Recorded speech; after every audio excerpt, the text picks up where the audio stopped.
Es un honor para este programa contar con la presencia de nada menos de Criss Angel visitando Cabo San Lucas. Welcome to Los Cabos, Criss. Thank you so much for having me here.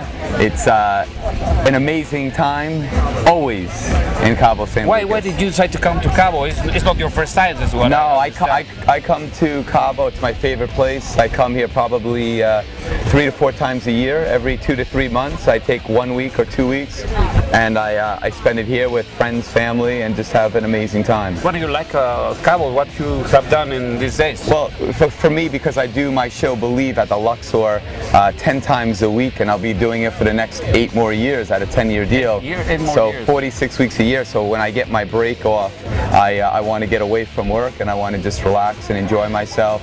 And the people here in Cabo are really very hospitable. They treat me amazingly. There's great places to eat, an amazing paradise landscape, and you do extreme sports. I do. Yeah, I go a little Baja, you know, jumping with the dune buggies and a little jet skiing, and do a little bit of everything, and just have a great time. Like the Mexican food? Love the Mexican fajita, chicken fajita. That's all I eat every day, 3-4 times a day. Are you a magician or illusionist or mentalist or powers from beyond? Because maybe people say, hey, where do you come from? Not what country, what planet are you come from? No? Yeah. What do you feel yourself? Well, I'm an artist that utilizes a lot of different paintbrushes to create a painting and experience, and so for me it's really about blurring the line between reality and illusion and leave it up to the people that watch Mind Freak all over the world to determine, is it real or is it an illusion? You think about it and you decide.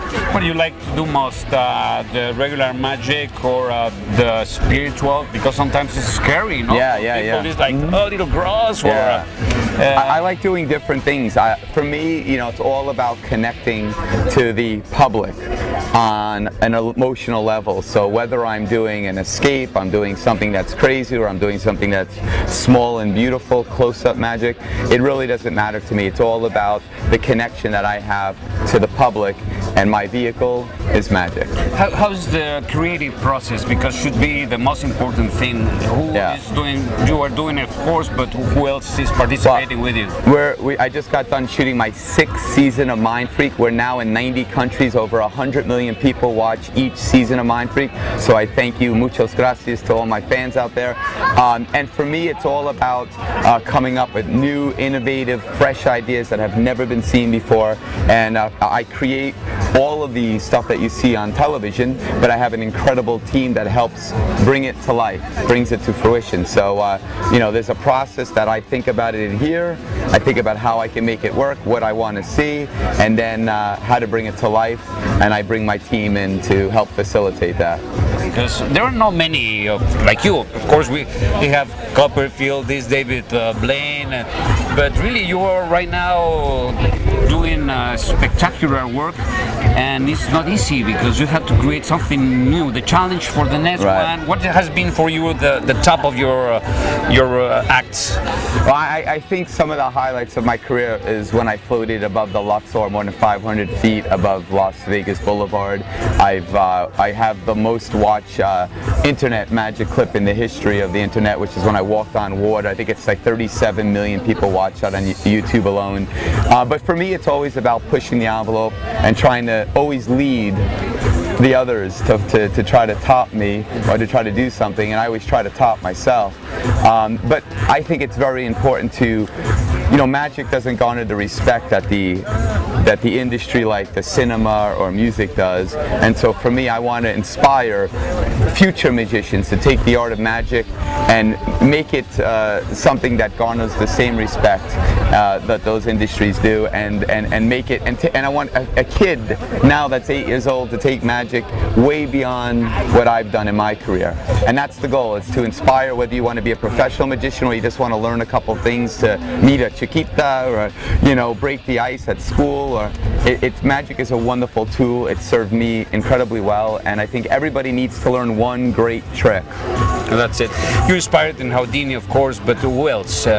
My dad was actually my biggest inspiration. He was not a magician, but he was a man who showed the power of the mind, body, and spirit when they worked together. He was dying, my dad, and he was given 3 weeks to live. And my dad says it doesn't matter what the doctors say, I'm going to live to see my granddaughter. My oldest brother was having a daughter. He wanted to see his granddaughter be born. He lived for over 3 years. He amazed the doctors, and he showed me the most important lesson in life, and that is the power of the mind, body, and spirit, that anything in life is possible. If you are watching this right now and you have a dream and you want to live your dream like I'm living mine, I'm not special, I'm not different than you. You just got to work for it, and you got to live your dream and never listen to negativity. It breeds nothing positive.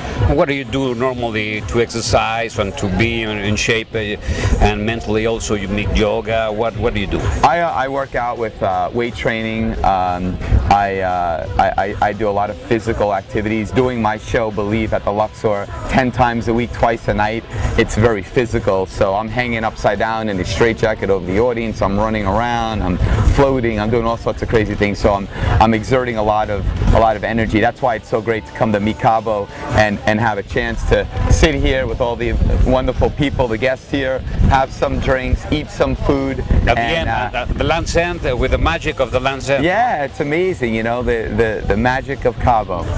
And intellectual preparation, what do you read, or what do you like to read? I hate reading. I hate reading. I was never a big reader. I mean, I just honest, that's not me as a person. I have a lot of magic books and stuff that fascinates me, but I don't honestly have the time to do much of anything. Right now I do my live show, and then I do my TV show, and then I have other projects like the Magic Hits, and so I have very, very little time to devote to lots of things that I like to do. What about family? You have well, I bring my family to Cabo. When I get a break, I actually bring my mother, my brothers, my friends. I just came on a trip with all my friends and my family. Now come here with probably 7 guys, and you know, this is the opportunity to not talk business and just talk fun. Yeah. And a lot of fans they'd like to know, you are single, still single? Yeah, I'm not married. That's true. I'm definitely not married. And are you probably in the future, or have you thought in having children? Or yeah, I mean, God only knows. But for me, I'm married to my career right now, and I'm so passionate and obsessed with my work that I want to be a father like my father was to me. And until I can devote and dedicate that type of time, I don't think it's fair for me to have a child. Something else that you want to say to our friends about the message of life? What you want to transmit with your profession to the kids and the young people that right now, you know, the youth is a little sometimes with temptations of drugs and things like that.